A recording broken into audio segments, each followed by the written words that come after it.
Qu'est-ce que Pixverse et à quoi ça sert? Alors, Pixverse est un outil pour créer des images et des vidéos, c'est-à-dire transformer des images en vidéos, comme on le voit dans ces différentes sections.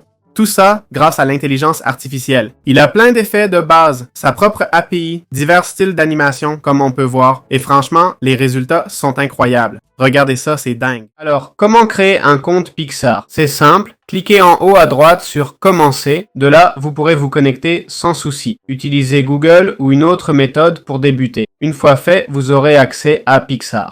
Comment générer des images mais dans Pixverse en débutant? On a cette section ici pour passer images et texte et générer une image. Et comme vous voyez, on a 90 crédits, 30 offerts pour tester. Je conseille de d'abord décider ce que vous voulez créer, quel est le sujet. Ici, ça pourrait être un serpent géant volant dans une tempête. On peut choisir la durée, 5 ou 8 secondes. On peut mettre la graine. On peut indiquer ce qu'on ne veut pas voir dans l'image, le ratio d'aspect pour générer l'image. On peut utiliser Turbo qui c'est une version de Pau pour une résolution plus élevée. On choisit le style, je vais prendre animé pour voir. On peut choisir un modèle normal ou de performance. Ici, on sélectionnerait notre modèle. Il ne précise pas bien la différence entre les options. On peut changer le modèle entre 3.5 et 3.0 ici. On va le créer. Il semble qu'il nous demande, entre normal et performance, le dernier coûte 60 crédits, donc je suppose qu'il est meilleur. On va prendre le normal, d'accord?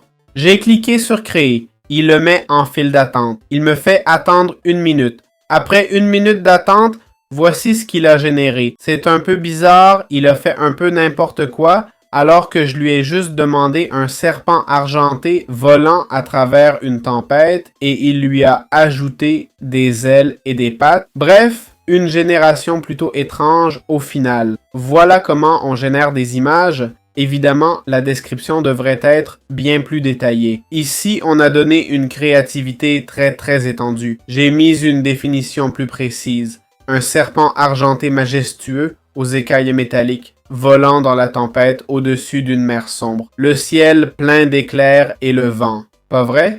Et voilà ce que ça nous donne. Bon, encore une fois, c'est pas tout à fait ça, hein? Évidemment, on utilise l'option gratuite. En théorie, ces images sont faites avec le même outil, donc voilà. Pixverse, au-delà des images, offre effets, transitions, voix, extensions vidéo et personnages. Mais le plus intéressant, c'est de passer d'une image et du texte à une vidéo. Comment utiliser ça avec une API? On va simplement sur la plateforme API. Pixverse nous donne accès à une API et un point de départ pour commencer. Il faut choisir un forfait à partir de 100$ par mois pour 333 vidéos de 5 secondes mensuelles. Les infos sur l'API et sa configuration sont ici. Le tutoriel est là, super simple. Vous créez l'API, on vous la donne puis vous la copiez dans votre code ou dans vos automatisations Make, N8N, Zapier, etc. Voilà, c'est aussi simple que ça. Et la question du ministère, quels sont les prix de cet outil vu qu'on n'a que 30 crédits d'essai? À mon avis, c'est très peu et la qualité des résultats avec ces crédits gratuits a été plutôt médiocre. Je ne pense pas que l'outil soit mauvais, mais l'échantillon qu'il donne n'est pas le meilleur. J'aimerais qu'on puisse tester un peu plus pour vraiment vérifier si l'IA génère bien, je ne vais pas vous mentir. J'ai créé cette génération ici, qui à mon avis n'est pas la meilleure comparée à celle montrée ici ou là. La qualité n'a rien à voir avec ce que j'ai fait. Ce n'est pas une question de prompt non plus, car vous voyez que les prompts ne vont pas plus loin. Celui-ci n'a même pas de prompt négatif, il a utilisé le même modèle, 5 secondes. Je comprends qu'il a utilisé la version pro, mais quand même, c'est loin d'être au niveau. Vous voyez que j'ai utilisé les mêmes réglages. Ouais, c'est ce que je dis. La résolution est de 1080p et la mienne était turbo.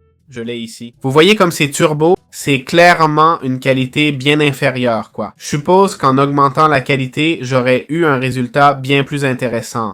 Donc, c'est quoi le coût pour des images meilleures que l'essai gratuit? En fait, j'ai déjà utilisé presque tous les crédits gratuits qu'on nous donne. Bon, voilà la qualité, c'est vraiment minimal. Allez, on clique ici et voilà les forfaits. 90 crédits au début, 60 par jour, sans filigrane et génération plus rapide. On peut acheter des packs de crédits, ok? 100 crédits valent 1$, peu importe combien vous en achetez. Pour les abonnements, si vous prenez l'annuel, que je déconseille toujours, optez plutôt pour le mensuel. car l'IA évolue si vite qu'en 3 mois, une meilleure IA pourrait générer de meilleures images. Donc, je ne recommande pas l'abonnement annuel. Pour 10$ par mois, pas de filigrane, 1200 crédits, 10% bonus sur les achats, c'est résolution jusqu'à 720 pixels, 3 générations simultanées, à 24$ ou 30$ par mois, génération plus rapide, plus de crédits, etc. 5 générations simultanées, puis 8 pour les entreprises qu'il faut, non? Voilà les plans de paiement. Père, on se retrouve dans les prochaines